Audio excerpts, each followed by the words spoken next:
I've had pretty severe mental health issues since I was about 10 or 11.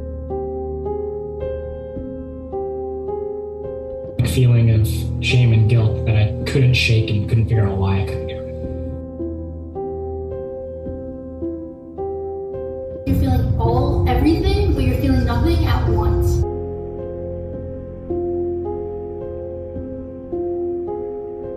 You just feel so disappointed in yourself because you're like, what am I doing? Negative thoughts or lack of sleep, also change in appetite. As something small happens to me that's disappointing, normally it'll send my whole day into a spiral. You don't want to come to school. Even if you reach your goals, you never feel like you're good enough. My biological family is not supportive at all. I wasn't even allowed to take my medication. It's irrational behavior. It will doubt anything it possibly can. So you can be happy now because you're saw your friends, and then 5 minutes later you'll be crying, dying by yourself, and that nobody loves you.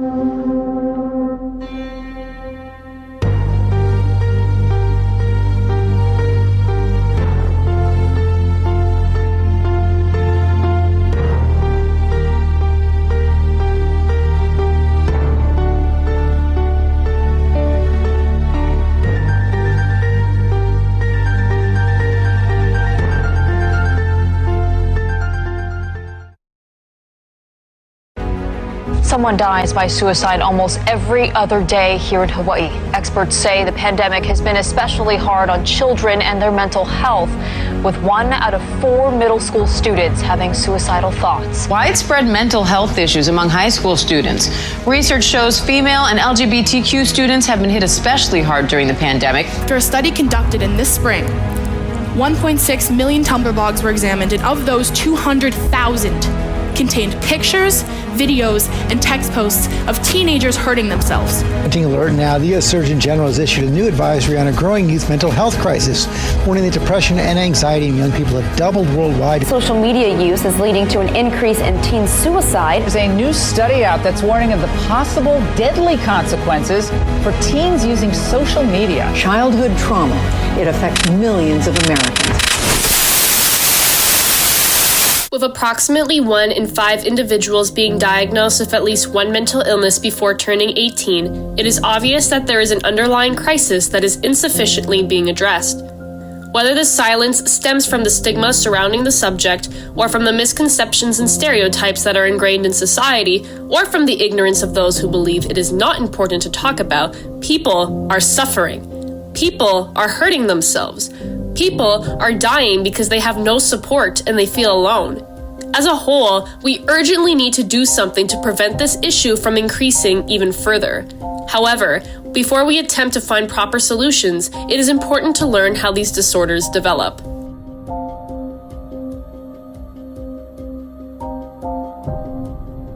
Considering that this question, along with others that are mentioned later on, can be complex to answer, I spoke with numerous professionals in order to receive their perspectives. So today I'm here with Dr. Lashley. Would you like to introduce yourself? My name is Myrna Lashley. I'm an associate professor in the Department of Psychiatry of McGill University. And I wanted to ask you, where does the development of mental illness normally originate from? Oh my goodness, there are multiple sources. There's no one source. Sometimes there's a genetic factor, but very often most of it is due to social and environmental issues. There are some, as I said, that are genetic, from the mom through the mitochondria, but mostly, it's social, political, environmental issues. And at what age normally does this normally happen? Well, we tend not to really diagnose people strongly with mental health before 18. We're very reluctant to really label anybody as having mental health issues, but strong mental health issues until they're above 18, when we figure there's something that's really there. It doesn't mean we don't help kids who are not 18. Obviously, they're kids who are disturbed and who've got problems and of course, we address that. We have wards in the hospital for kids who are under 18 who are having mental health difficulties. But as a rule, we kind of look at things, it's this conduct disorder. It's just, what's going on here. Yeah, hi, I'm Ashley Miller. I'm a child and adolescent psychiatrist, and I work through UBC. Could you explain where the development of mental illnesses normally originate from? There are many factors, so there's never just one. It's a combination of genetics, life stressors, and various environmental things that happen. So it's really a whole host of factors, and different mental illnesses have different balances between genetics and environment. And overall, would you say that there's been a statistical increase in the amount of people being diagnosed with mental illnesses since COVID-19 has occurred? Yeah, we've definitely seen increases in anxiety and depression, some increases in obsessive-compulsive disorders and eating disorders as well, and in physical manifestations of stress and anxiety as well. Whether the increases are going to continue now that things are starting to normalize is hard to say. And could you explain why isolation may have an impact on somebody's mental well-being? Sure. So social connection is extremely important to human well-being. I think the former Surgeon General of the United States said that isolation is sort of equivalent to smoking a pack of cigarettes a day. Really has a huge impact on well-being, and that's on mood, but also on our motivation just to do things that we normally do to take care of ourselves. So all mental health issues are impacted by isolation. As mentioned previously by the doctors in the interviews, genetics and societal and environmental effects are prominent with respect to the development of a mental condition. Issues such as poverty, climate change, discrimination, and trauma could facilitate these disorders. According to the National Library of Medicine website, scientists believe that there are problems with the communication of neurons in the brain. For example, people who suffer from depression have lower levels of the neurotransmitter serotonin than people who are not afflicted. However, these types of neurotransmitters vary, along with brain magnetic resonance imagery, also known as MRI scans, depending on the illness being observed. Unfortunately, the majority of people are not abreast nor fully knowledgeable about mental illnesses or their respective symptoms. This often leads to self-diagnosis and stereotypical commentary. With that being said, it is important to have a complete understanding of the different types of mental disorders and how they affect individuals.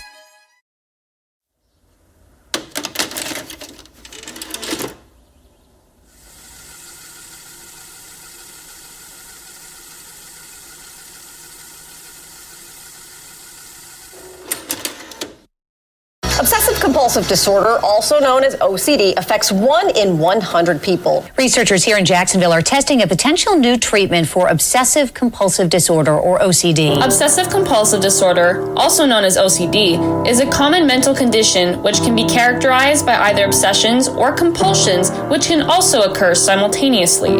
Although many people believe that individuals who are extremely organized or always clean and tidy have this illness, this is a frequent misconception.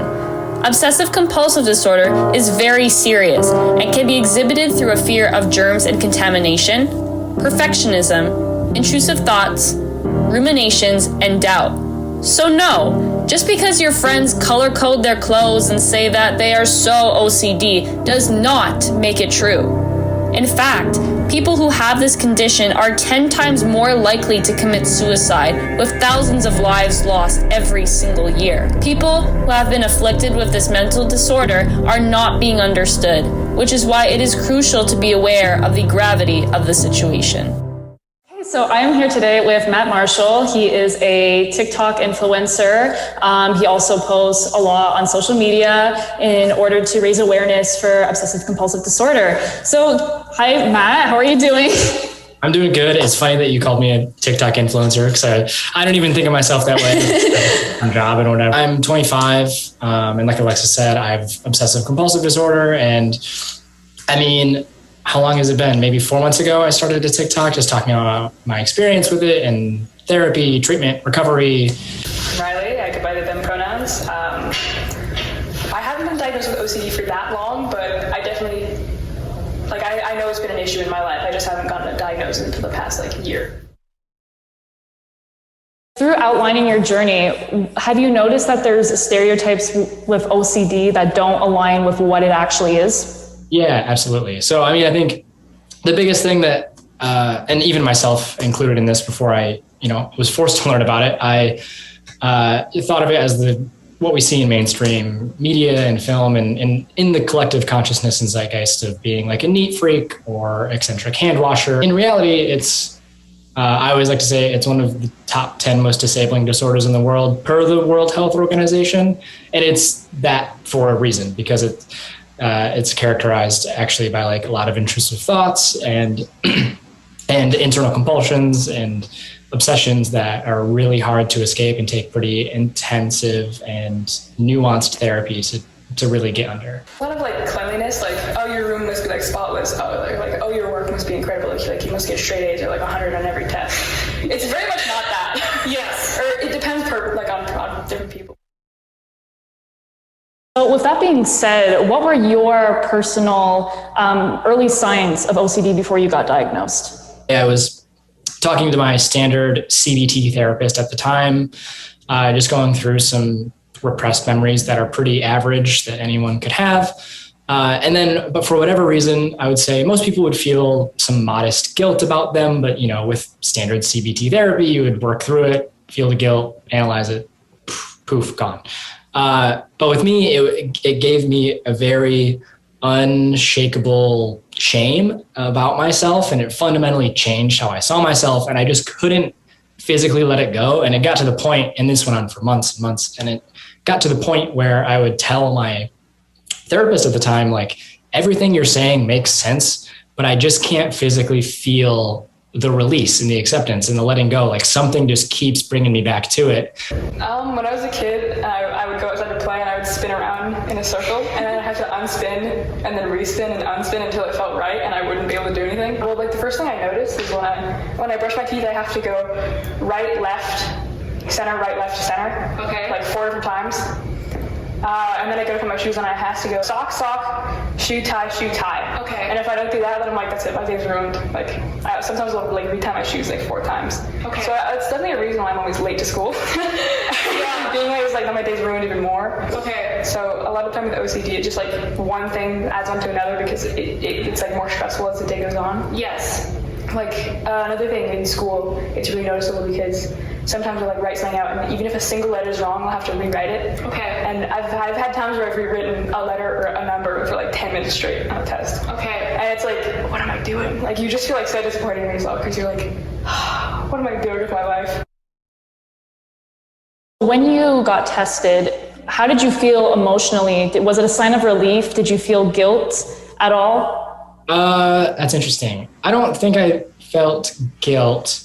I think it was a relief at first, but then with anything with OCD, like I still wasn't treated at the time. It was just a diagnosis. So it didn't take long for my OCD to come back and be like, but how do you know for sure, right? Like over time, I've learned to let that go and just accept the fact and just say like, oh, I have OCD, intrusive thoughts and all these things. Definitely relief. At first I was like, because I don't want it to be like true, because like if you're diagnosed, it's like, oh, now it's true and it has to be out there. But getting diagnosed, it was like, oh, now like I know. Like now it's not like me like self-diagnosed and be like, maybe I'm wrong. Do you feel as if you got sufficient amount of professional aid in terms of your diagnosis and your disorder? Yeah, I would say I sought therapy through and diagnosis combined in one through an app called treatmyocd.com, or NoCD is the app, and got a diagnosis. And then through them, with that same therapist I got a diagnosis with, went right into exposure response prevention therapy, which is a very big treatment therapy in the OCD community, where basically you slowly build a fear hierarchy and work your way up from your lowest obsession to your highest. And then the idea being, instead of doing compulsions, when you expose yourself to your fears, you do nothing to retrain your brain. And then switched over to acceptance commitment therapy, which has really provided a nice bedrock of and overarching principles of mindfulness and presence. Growing up, not really, because it was seen as like, that's kind of weird. Why are you doing like that? Like it's wasting time. Like there's no reason for you doing this. Like it's irrational behavior. Yeah, I know it's irrational, but you gotta do it. But recently, like, people have been way more understanding.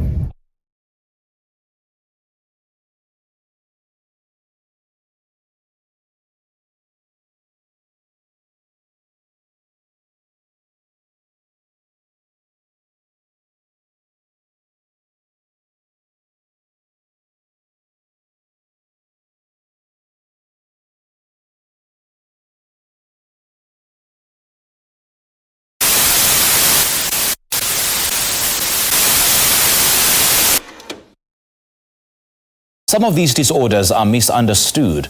A prevalent one is the borderline personality disorder. Borderline personality disorder, also known as BPD, is a common mental condition that makes it extremely difficult for individuals to regulate their emotions.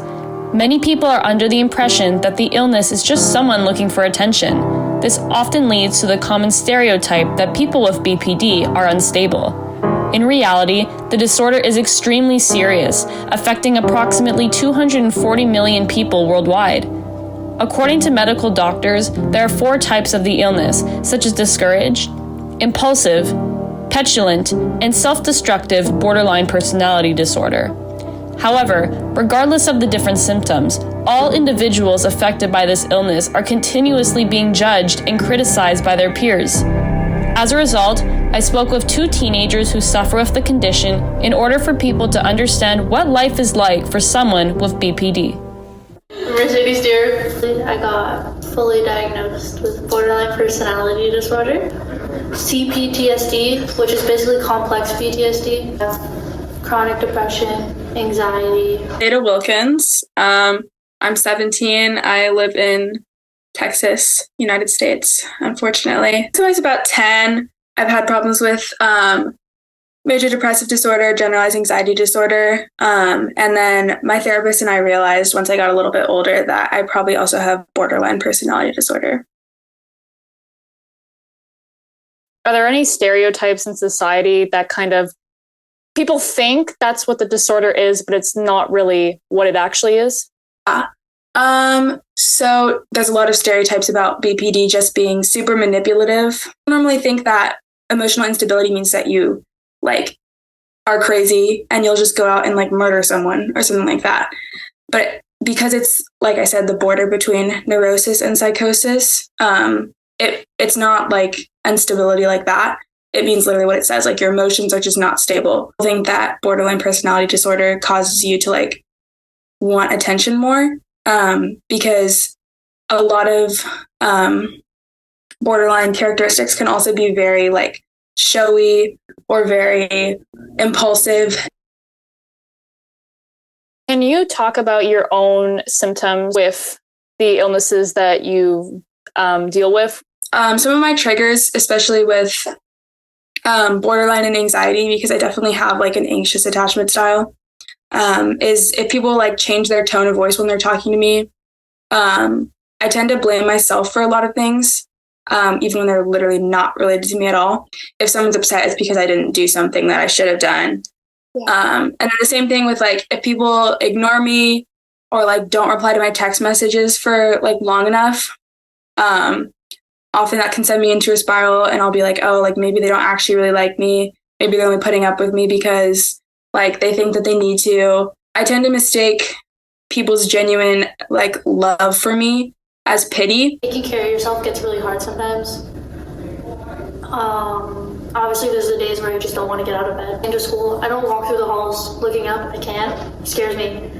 I have to look at the ground. If I can't see it, it can't hurt me. That's a lot to be diagnosed with all at once. How did you feel emotionally? Well, there's 2 sides of it. One side was I know what's wrong, so I can't blame myself for it anymore. But another part was I'm a freak because how could I have this much wrong with me? What that made you feel emotionally? I know you're not diagnosed with borderline personality disorder, but the fact that your therapist had told you that it seems like you have it, how did that make you feel? At first I rejected it. I was no, that's not true. Personality disorders are for crazy people, because the way that mental health is talked about, I was oh, it's a stigma. That can't be me because I'm not insane. But then I did a lot more research because that tends to help me think about things as if I like learn about them. And I was kind of like, oh, like this makes so much sense. And it kind of fit all the puzzle pieces together for me. I feel guilty because borderline personality disorder, unlike a lot of other disorders, is not genetic. It's just normally happens from like something that happens to you. It's spawned from trauma.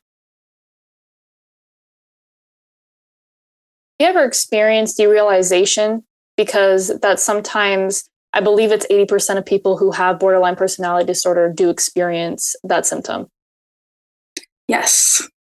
It's not fun. It happens more often when I don't take my meds. You often have trouble finding an identity and like having a sense of self.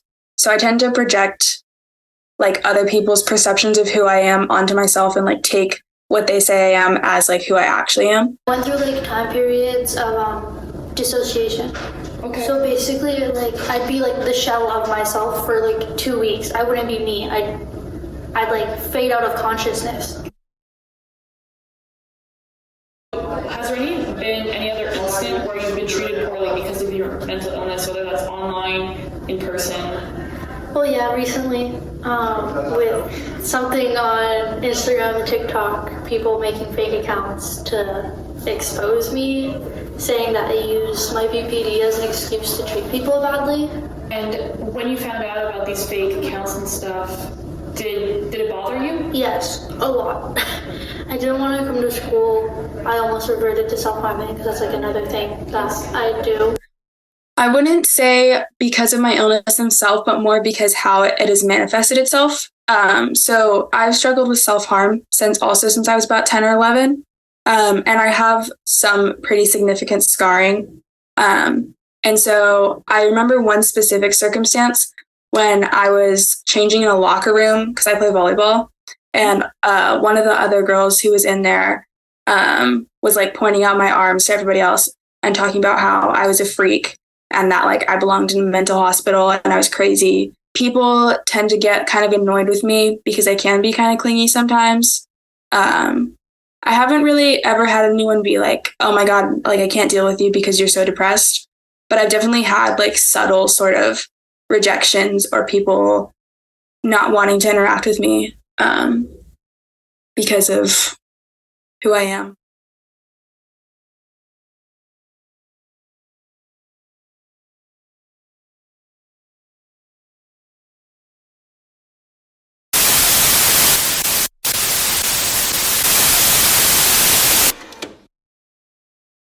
Tonight, the millions who have suffered from post-traumatic stress disorders. Post-traumatic stress disorder, also known as PTSD, is a serious mental condition that develops when an individual has experienced a very scary or shocking event. For example, many veterans who participated in combat are later diagnosed with the condition, as is the case with sexual assault and rape victims. Considering that many people do not understand the stress a situation like that can cause, this often creates a label that individuals who are diagnosed with PTSD are either dramatic or dangerous. In reality, this is evidently not the case, as the hippocampus, the area that controls memory, becomes much smaller and less active due to the trauma. However, the severity of the situation varies from person to person, depending on the type of post-traumatic stress disorder they have, such as normal stress response, acute stress disorder, uncomplicated PTSD, comorbid PTSD, and complex PTSD. As a result, in order to understand the severity of the situation, I spoke with 2 teenagers who are diagnosed with the condition to receive some insight. So hi, today I'm here with Sean. Would you like to introduce yourself? Hi, my name is Sean. I'm 16 years old. I've been diagnosed with PTSD. It's not the complex type, but clinically diagnosed depression also. Ladies dear, I got fully diagnosed with borderline personality disorder, CPTSD, which is basically complex PTSD, chronic depression, anxiety. Could you describe your disorder in comparison to like the stereotypes about it within our society? I think mostly with PTSD, it's it's very exaggerated. The stereotype, like whenever you see something that was related to whatever trauma you had, it's an immediate reaction where you panic or break down. I think it's more subtle. I think for me, in many cases where I do get reminded of certain things, it's mostly flashbacks that I remember. It's a little bit hard to deal with, but it's not, I don't break down immediately. Maybe afterwards, a couple of days later. Could you describe some of your symptoms that you experience on a day-to-day basis? Common triggers, like a smell, a name, a sound, just the way a room feels, and all of a sudden it's like a huge wave of anxiety. Symptoms, those I can remember, are mostly negative thoughts or lack of sleep, also change in appetite, mood swings very often, also sometimes headaches. When you were diagnosed, how did you feel emotionally? Did you feel guilty? Was it a sign of relief to you? I think for PTSD, I was a little bit more surprised. I didn't expect that it would have been that. I felt some sort of relief, and it's a little bit more easier to understand how these breakdowns or these feelings that I get sometimes throughout the day for certain things it has a meaning. I also felt some sort of guilt. How did your loved ones react to the situation? My friends are supportive of it. Like, they support me. They don't let me be down about it. My biological family is not supportive at all. Like, I wasn't even allowed to take my medication for the longest time. But my foster family is very supportive too. And how did that make you feel about your biological family? It made me feel really bad because, well, my dad also suffers from mental illness, and he was treated, like, as soon as my family found out, they basically like dropped everything for him. But then as soon as I got diagnosed, it was my fault. Mostly my parents weren't really agreeing, or not agreeing, but accepting the fact that I was diagnosed with PTSD and with depression, since it often, whenever you have people who believe your life went very well, and they feel like there wasn't any problems. I guess for them it's not really true. So they were still in denial for what I was feeling, but they were somewhat open to reaching out for help.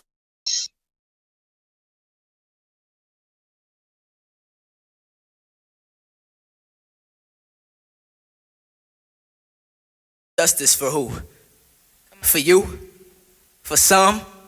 Not for us. Not for our people. So please stop saying we equal with your flag of red, white, and blue in one hand. You beat us until we're black and blue with the other, beat us until we're none, beat us until we can't walk straight. Then you put us in chains if we lucky. But for the ones of us who aren't so lucky, you tell us to put our hands up as some type of sick tribute to your privilege, and then you pull the trigger into our bodies laid down on your ground, pull the trigger until your clip is empty, pull the trigger until we make your evening news, and then when our children cry, we have to look our children in the eyes and tell them that they have to be cautious, that when they walk your streets, they have to do so in fear, that they have to spend an entirety of their life looking over their shoulder because you will hunt them down. Your residential school, I hate you. You're a monster, a huge, hungry monster built with steel bones, built with cement flesh. You're a monster built to devour innocent native children. You're a cold-hearted monster, cold as the cement floors. You have no love, no gentle atmosphere. Your ugly face grooved with red bricks. Your monster eyes glare from grimy windows. Monster eyes so evil. Monster eyes watching terrified children cover with shame. I hate you, residential school, I hate you. 8 days after it was unveiled, the face was spray painted. Mais qu'est-ce qu'il a fait? Yo, pourquoi tu dresses comme toi? Yo, qu'est-ce que tu fais? What are you doing? Tu vas m'écouter et tu vas rentrer dans le char. Yo, calme-toi avec lui. Calme-toi avec lui. Yo, what the f are you doing? Are you stupid?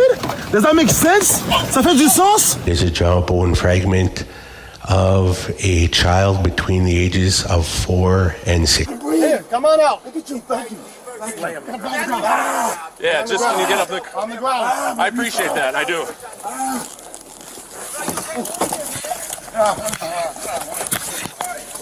You got your restraint. Hobble.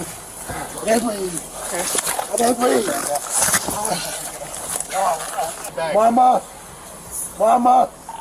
Get EMS code 2. Hobble. My keys are level. I'm dead. Mine's in my side. It's listed. It's labeled.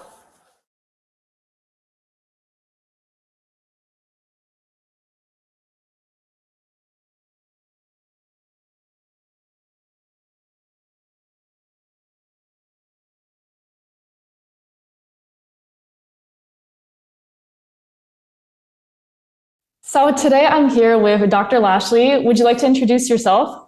My name is Myrna Lashley. I'm an associate professor in the Department of Psychiatry of McGill University. And as someone who specializes especially in Black youth, have you noticed that Black individuals tend to suffer more from mental illnesses than, for example, white individuals do? I think that they have to deal more with what we refer to as the social determinants of health. More recognizable societal impacts upon them than there are upon most white kids. They have to worry about their relationship with the police, with their relationship with the rest of society, with their relationship with school, and our teachers seeing them as just another child having a problem, or is it a Black cat child having a problem, whatever that means.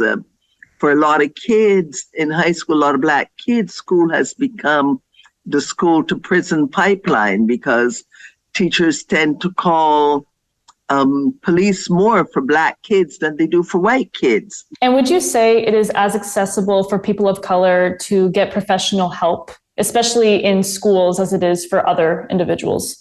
I don't think so. A lot of it is a two-edged sword. You know, part of the issue is that a lot of practitioners who are not people of color don't always understand the issues to which these kids are subjected. You know, whether they're Indigenous kids or Black kids or Black and brown kids.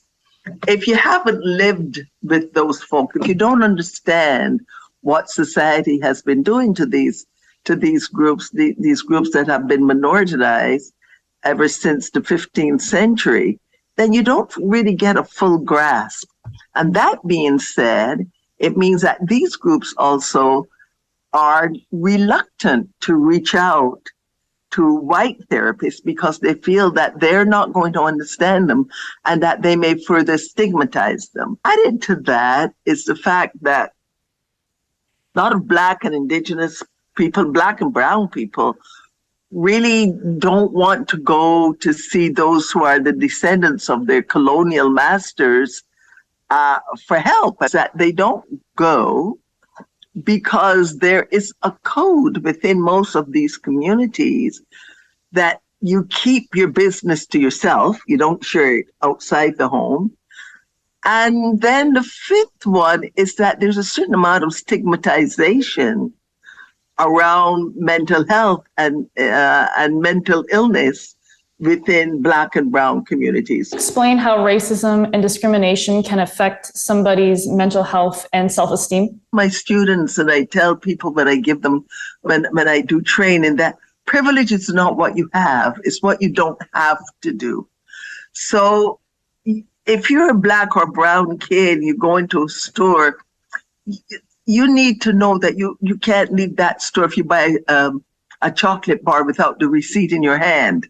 Because you don't know if they're going to call the police and say, oh, that person stole something, something's missing. The police automatically comes to you. Those kinds of things. And you get enough of it. Where you're supposed to feel great about yourself when you're living in a society or among teachers or policemen or whoever who are telling you that you're not as good as. It's hard for a kid. It's hard for kids at the best of times. Teenagers have it rough. People don't realize how rough it is for teenagers. Hi, today I'm here with Julia Grunberg. Would you like to introduce yourself? So I'm a psychologist. I work for the Cree Board of Health and Social Services of James Bay. I'm up in Iuichi, the James Bay territory, in a community called Waminji, right on James Bay. Would you say there's been an increase in the amount of people who have been diagnosed with mental disorders because of things that have happened in the past? Of the intergenerational trauma of the residential schools, that so much be their parents, but their grandparents. Most of them did go to residential school. They were removed from their families at a very young age. And of course, there was a lot of abuse and a lot of racism against these children. And also they weren't often, I would hear stories with the elders when those that did attend residential school, there was a lot of corporal punishment if they spoke their language. And of course, as we know in the news, was a lot of death as well, like children that never came home. So yeah, this traumatizes a community, a people, a nation. It does trickle down from one generation to the next. And, there are struggles we know that with complex PTSD, which is repeated PTSD over, a long period of time, we know that 75 to 80% of people who are repeatedly traumatized will develop some kind of an addiction problem. So it's almost the natural course of events. No matter which mental illness an individual has, the symptoms may overtake one's life. Disruptions in day-to-day routines, in work or school may occur, but there are numerous ways to help with the severity of the situation. Although there are no known cures for mental illnesses, effective treatments do exist, both from professional assessments and through personal experiences.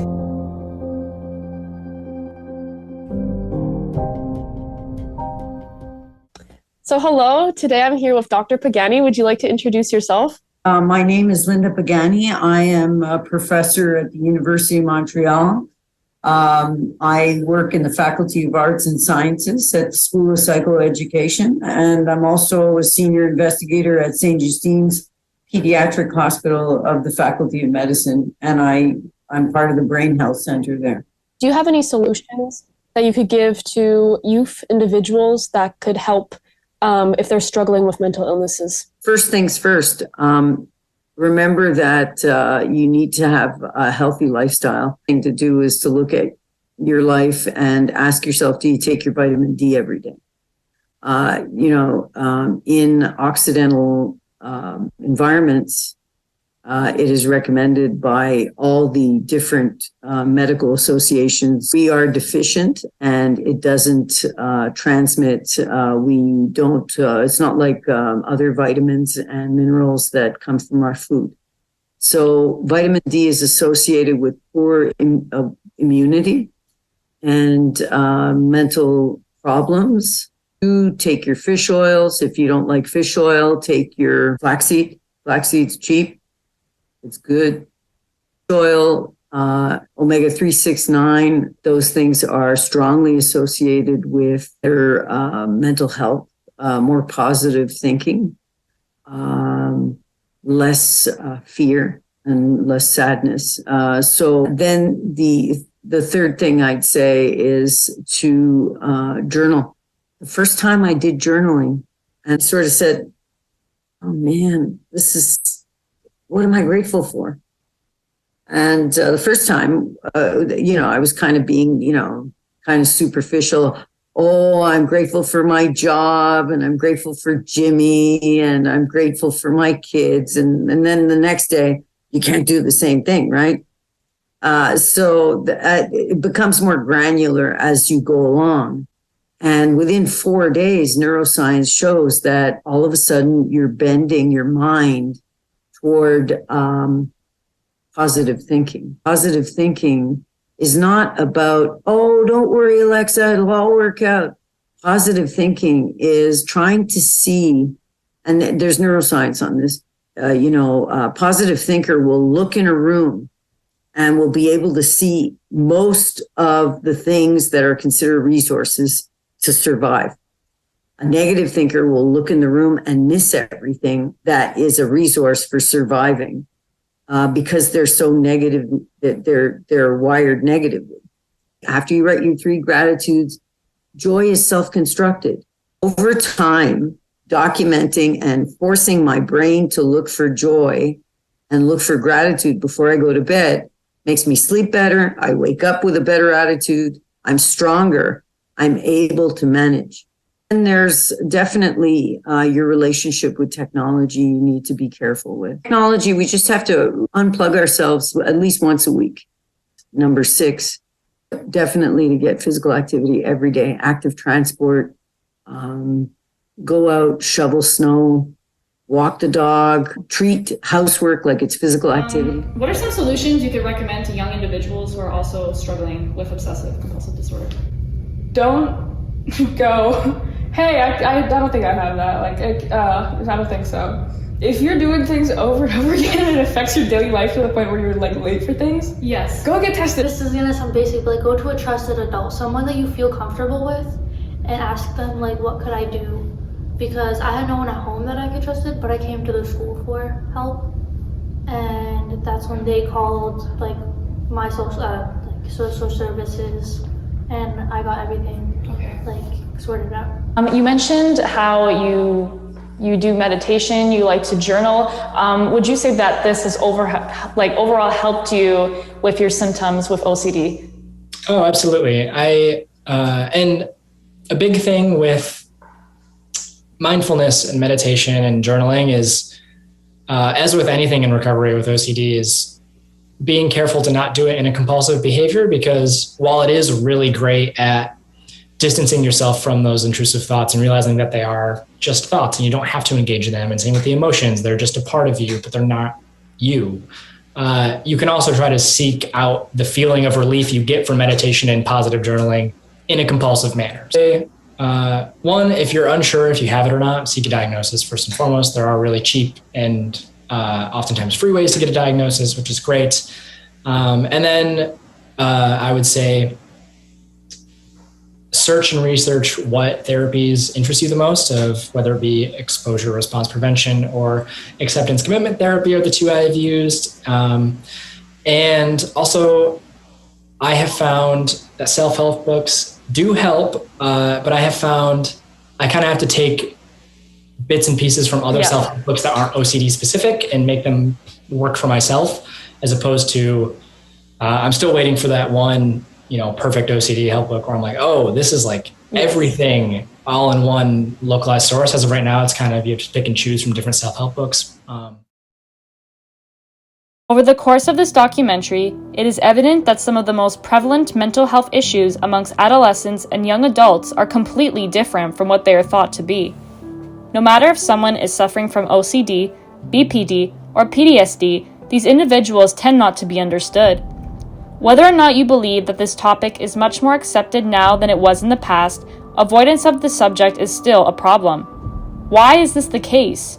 Why, when we think of health as a society, only physical injuries are important? The number of individuals being diagnosed with such issues is only getting higher, with many reporting insufficient treatments. These are the people of our future. These are the people who are supposed to change the world for the better. So how about we advocate and raise awareness for all mental health issues instead of just characterizing them as a monster inside someone's head?